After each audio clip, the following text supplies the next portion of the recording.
Friends, hijab is a word that you might surely have heard of these days.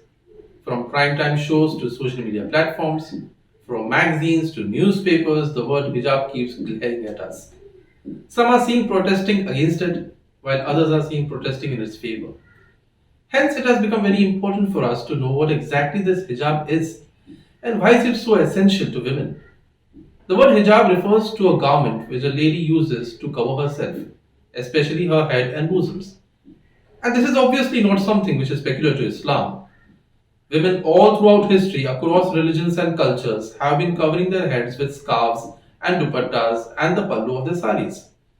In fact, the dupatta and pallu have been such an integral part of Indian culture that it is quite surprising that the hijab controversy should have erupted in India. Moreover, India is known to be a country that personifies the phrase unity in diversity.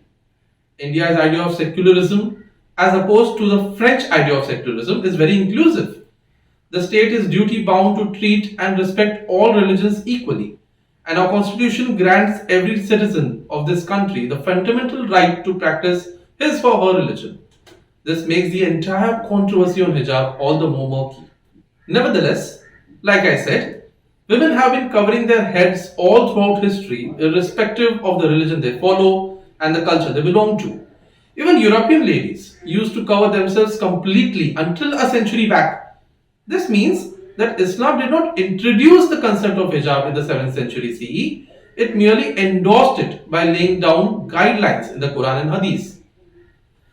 In the 59th ayat of Surah Al-Ahzab, God says, let me read it out for you. أعوذ بالله من الشيطان الرجيم بسم الله الرحمن الرحيم يا أيها النبي قل لأزواجك وبناتك ونساء المؤمنين يدنين عليهن من جلابيبهن ذلك أدنى أن يعرفن فلا يؤذين. صدق الله العظيم. What this means is, God commands the Prophet to say, O Prophet, tell your wives and your daughters and the women of the believers to bring down over themselves part of their outer garments. That is most suitable that they will be known and not be abused. Nothing in Islam is without purpose. In this ayat, God has instructed ladies to use the hijab to serve two purposes. The first, that they be known and recognized. And the second is that they be protected from abuse. Let us understand these 2 points. What does it mean to be known? To be known as what?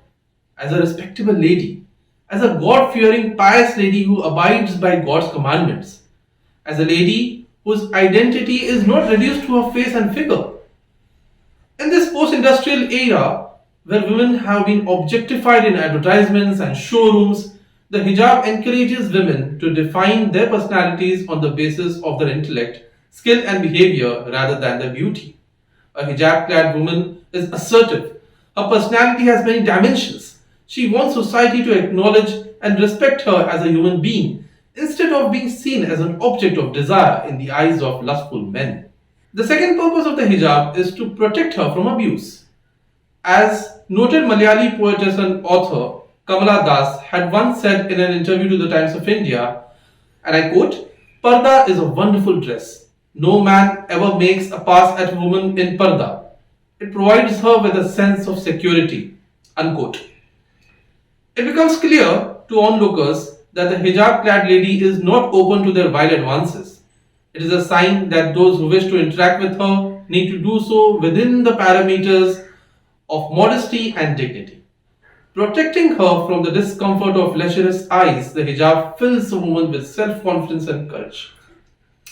But friends, I want to touch upon a very important aspect here.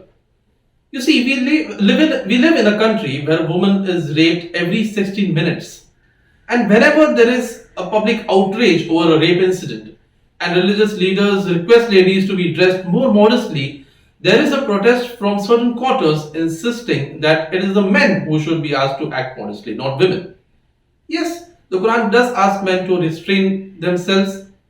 In the 30th ayat of Surah Nur, the Quran explicitly commands men to restrain their glances and guard their private parts, just as it asks women to do so.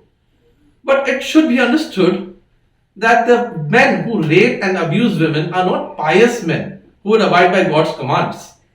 They are wild men who are high on alcohol and pornography. Expecting them to act modestly is possible only in a utopian society. And while we should definitely try our best to establish a society where men act modestly, the need of the hour today is to protect our women from getting abused by these lewd men.